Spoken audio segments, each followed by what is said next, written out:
Mi nombre es Romina Costa, soy estudiante del curso de Economía. Mi sección es la S29B y presento la tarea académica número 1. Mi docente es la profesora Marjorie Frías. Hablando de mercado y la demanda, cuando se habla de mercado, lo primero que se nos viene a la mente es, en este caso, un mercado de abastos. Pero para la economía, el mercado es el conjunto de transacciones donde compradores y vendedores realizan algún tipo de transacción o un negocio entre sí. Cuando queremos determinar la demanda de un producto en el mercado, se evalúa el gusto, necesidad, ingreso, etcétera, mientras que para evaluar la oferta de un producto se manejan variables como tecnología, recursos, productividad, etcétera. Hoy en día el mercado no solamente es físico, también existen transacciones virtuales o telefónicas, como por ejemplo la adquisición de un producto o servicio eh, de manera virtual o telefónica, como lo había mencionado, por medio de repente una web y realizando el pago mediante una tarjeta de crédito o de débito, y también cuando llamamos de repente a solicitar algún tipo de producto vía delivery, como por ejemplo una pizza, que vendría a ser un medio o una vía telefónica. La demanda es la cantidad de bienes que una persona quiere y puede obtener a diferentes precios en un lapso definido de tiempo. Y los factores que determinan la demanda son diversos. Estos pueden variar en el tiempo dependiendo del consumidor, y los principales y principalmente los factores que la determinan serían el precio del producto, el ingreso del consumidor, precios del bien complementario, precios del bien sustituto, gustos y preferencias del consumidor, clima, gastos en promoción, publicidad que haga la empresa. La demanda puede tener muchas variables, pero para poder resumir todas estas variables se utiliza una premisa. Para poder resumir esta premisa, se utiliza un término que es conocido como ceteris paribus, y esto es porque la economía reduce el estudio de la demanda, suponiendo que todas las variables distintas al precio no varían. Es así que el consumidor toma la decisión de comprar solo en función al precio. Entonces, si decimos que los consumidores para realizar una compra consideran el precio, esto permitiría sugerir una función lineal donde la cantidad demandada es un bien X y depende de un precio de producto X, ¿no? Donde el precio es una variable independiente y la cantidad es una variable dependiente. Si nosotros lo graficamos, la curva de la demanda, debemos de tener en cuenta de que el precio siempre se va a ubicar en el eje de las ordenadas y la cantidad en el eje de las abscisas. La demanda y la cantidad demandada son totalmente diferentes, ya que si hablamos de demanda nos referimos a todo, es decir, a la función de demanda, la tabla de demanda o la curva demandada, mientras que la cantidad demandada se refiere a una cantidad específica, es decir, un número. Cuando la cantidad demandada disminuye, el precio de un producto aumenta, se compra en menos cantidad. Cuando la cantidad de la demanda aumenta, el precio del producto disminuye y aumenta la demanda. El ingreso del consumidor es una variable distinta al precio, por lo que la demanda cambiará. Si la demanda aumenta, al aumentar el ingreso es un bien normal. Si la demanda disminuye, al aumentar el ingreso es un bien inferior. Y cuando el consumo de uno de ellos provoca un consumo del otro, es un bien complementario. Cuando dos productos son semejantes y cualquiera de estos dos brindan igual nivel de satisfacción, es un bien sustituto. Cuando disminuye el precio del bien complementario, aumenta la cantidad demandada, y cuando disminuye el precio del bien sustituto, aumenta la cantidad demandada.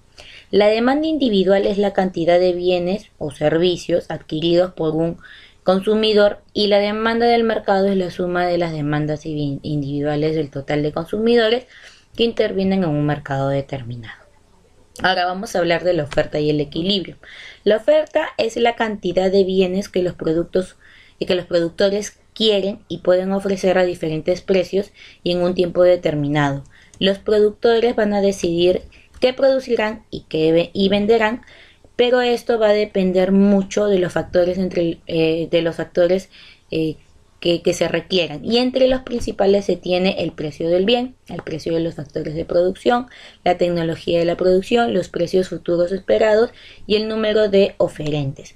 Para simplificar el estudio de la oferta, la economía lo determina en el término ceteris paribus, como también lo vimos anteriormente, y suponiendo que todos los factores diferentes del precio no cambian. Por lo tanto, la oferta se estudia considerando el precio. Es así que los productores deciden producir y vender en función al precio. Si decimos que la cantidad ofertada está en función al precio, es como decir que el productor toma la decisión de producir y vender algo guiándose solamente del precio.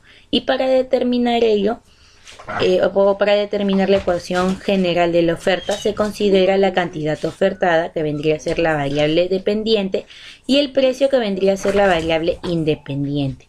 Para graficar la curva de la oferta, el precio estaría ubicado, como en anterior oportunidad lo mencionamos, en el eje de las ordenadas, mientras que la cantidad en el de las abscisas.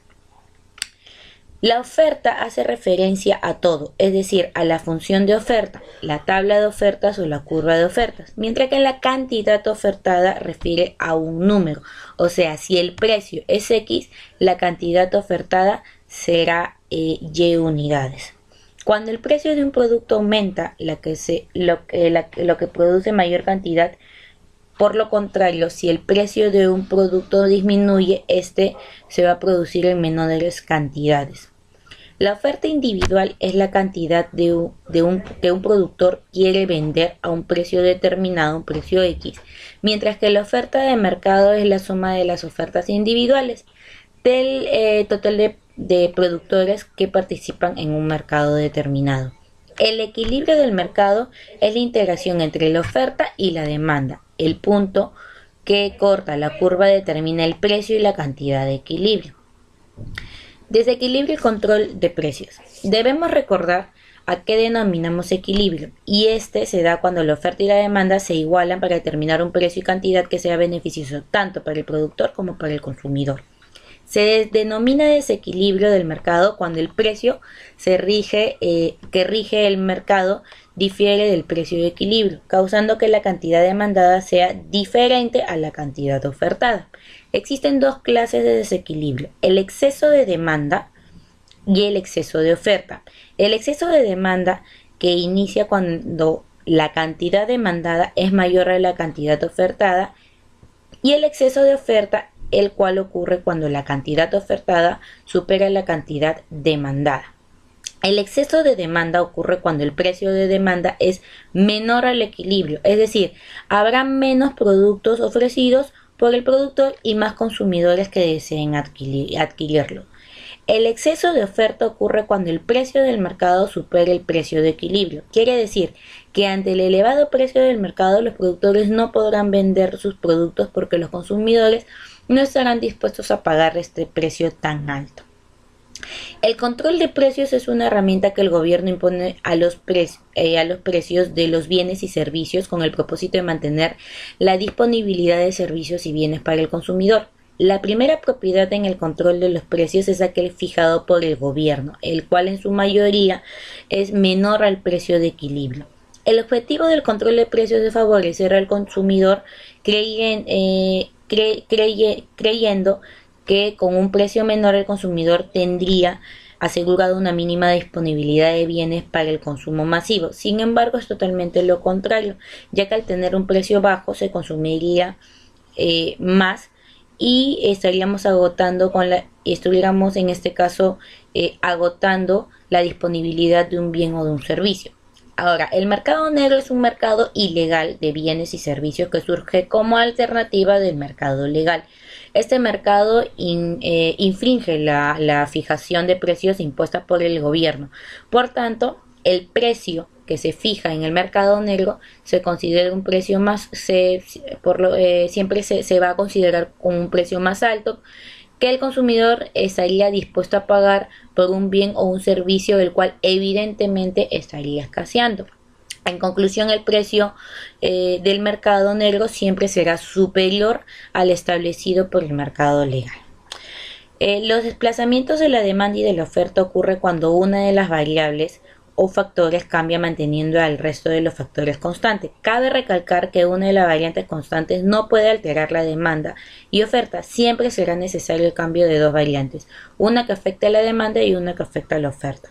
Existen tres posibles situaciones por las que se da un incremento simultáneo de la demanda y de la oferta. Que la demanda y la oferta aumenten en la misma proporción. Si tenemos una situación de equilibrio y desplazamiento hacia la derecha de la demanda y la oferta en la misma proporción, se formará un nuevo equilibrio con una mayor cantidad y el precio se mantendría. La segunda es que la demanda aumente en mayor proporción que el aumento de la oferta, desplazando hacia la derecha en una proporción mayor que el desplazamiento de la oferta. Podremos evidenciar que ambas funciones forman un nuevo equilibrio con una cantidad y precio mayor. Y la tercera, que la demanda aumente en menor proporción que el aumento de la oferta. Si desplazamos hacia la derecha la demanda de una proporción menor que el desplazamiento de la oferta, se visualiza que ambas funciones forman un nuevo equilibrio donde la cantidad es mayor y el precio es menor. Los impuestos. El impuesto es un pago obligatorio sin contrapartida directa que impone el Estado de las personas naturales y jurídicas. Los impuestos tienen como finalidad satisfacer las necesidades de los ciudadanos como infraestructura, salud, seguridad, educación, etc. Y existen dos tipos de impuestos, el directo y el indirecto. El directo, que afecta directamente a la propiedad y lo que se recibe como ingreso. Y el indirecto, que son aquellos que afectan a lo que consumes y gastas, como el IGB. El impuesto indirecto se aplica cuando el gobierno decide aplicar un impuesto. Este impuesto es una variable distinta al precio, por lo que se desplazará hacia la izquierda, debido a que el impuesto es contractivo a la producción. El impuesto por el Estado no se sumará al precio de producto, ya que el precio se determina en el mercado por interacción de la oferta y la demanda.